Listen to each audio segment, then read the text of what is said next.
À 24 mois, c'est l'âge du non, c'est l'âge où votre enfant fait beaucoup de bêtises. Alors comment réagir devant toutes ces bêtises? Il faut en tout cas reprendre avec lui et expliquer les bêtises qu'il fait. Et si besoin, ces bêtises doivent être sanctionnées. Il y a donc des punitions. Les punitions doivent être immédiates et elles doivent être adaptées aux bêtises et à l'âge de l'enfant, bien sûr. Donc, toutes punitions doivent être motivées, c'est-à-dire qu'il faut expliquer. À long terme, ces explications auront une valeur éducative. Dans les punitions, surtout on ne frappe pas un enfant, on ne crie pas, on ne l'humilie pas. Bien souvent, des gros yeux, une grosse voix, éventuellement le mettre au coin, pas de punition au lit, pas de punition sur l'alimentation, suffisent largement. Et surtout, on explique pourquoi la bêtise était importante et pourquoi il a fait ça. Même s'il va recommencer, parce qu'il ne va pas comprendre toujours, mais expliquer à chaque fois. Et vraiment, les punitions doivent être adaptées à la bêtise et à l'âge de l'enfant.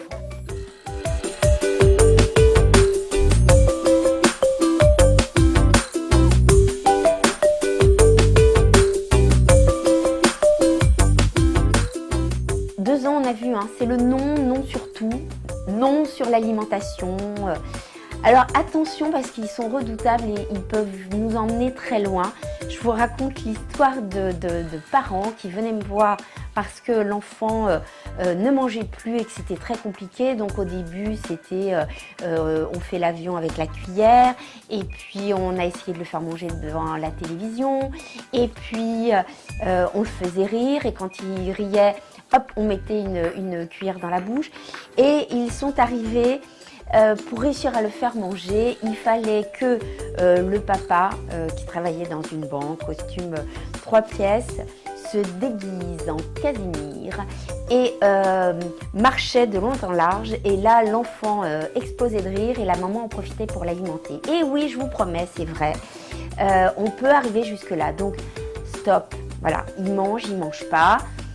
Ayez encore du recul avec l'alimentation, lâchez du lest, moins vous irez moins il vous sentira inquiet sur l'alimentation et plus vite il arrêtera de vous tester avec l'alimentation.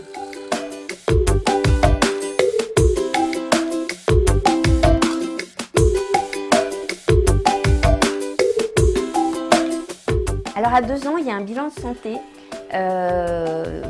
qui est proposé par la CAF. Donc ça reprend tout en fait. Donc le bilan de santé reprend à la fois l'examen physique de l'enfant où on vérifie sa vue, l'audition, où il en est dans le développement de son langage. On vérifie aussi les organes génitaux, c'est-à-dire qu'on regarde chez les petits garçons si les testicules sont bien descendus dans les bourses. On voit s'ils commencent à être décalotés ou s'il y a un risque de phimosis. On regarde aussi, il peut y avoir une coalescence au niveau des petites lèvres, des petites filles. On vérifie au niveau psychologique comment il est. Voilà, c'est un grand bilan qui est important. Notez les questions que vous voulez poser. On revoit aussi l'alimentation, on revoit son poids, on revoit sa taille. C'est un gros bilan qui est intéressant, donc qui est pris en charge par la sécurité sociale. Il faut le faire.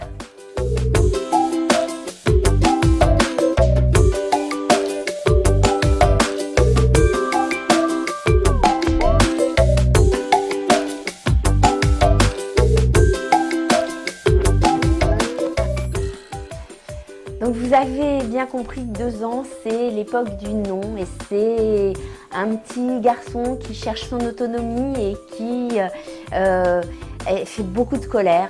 C'est très déstabilisant pour les parents qui ne reconnaissent plus leur petit ange si gentil, si mignon. Bon, ça va passer, c'est une étape obligée, plutôt bénéfique. Ça prouve qu'il grandit bien, ça prouve qu'il a un bon développement. Ça va passer, mais ça va revenir. Ça va revenir vers entre 7 ans et 9 ans, où de nouveau il a une crise un peu d'autonomie, d'indépendance. De nouveau, les parents sont déstabilisés. Puis après, il y a encore l'adolescence, donc c'est pas fini. Et puis on peut même dire petit enfant, petit problème, grands enfants, grand problème. Donc bon, allez, c'est beau, il grandit, c'est génial.